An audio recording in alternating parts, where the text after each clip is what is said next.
हरे हरे बसवा कटैया ये अपन पापा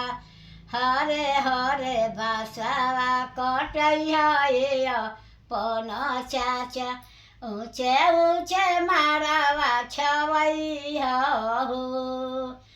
ऊँचे ऊँचे मारवा छवैया हो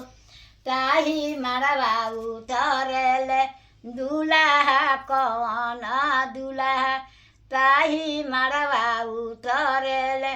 दुलाहा कौन दुलाहा मारवा जे लागेला जोर हो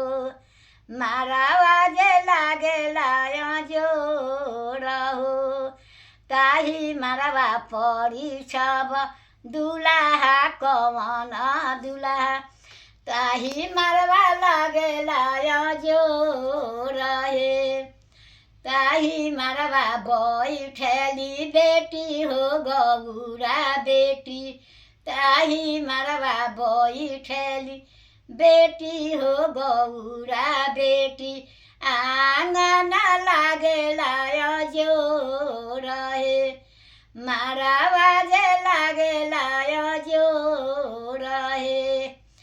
हरे हरे बसवा कटैया ये अपन भैया हरे हरे बसवा कटैया ये अपन भैया ऊँचे ऊँचे मारवा छवैया हो ऊँचे ऊँचे मारवा छवैया ताही मारवा उतरेले जीजा हो अपन जीजा मारवा जे लागेला जोर हो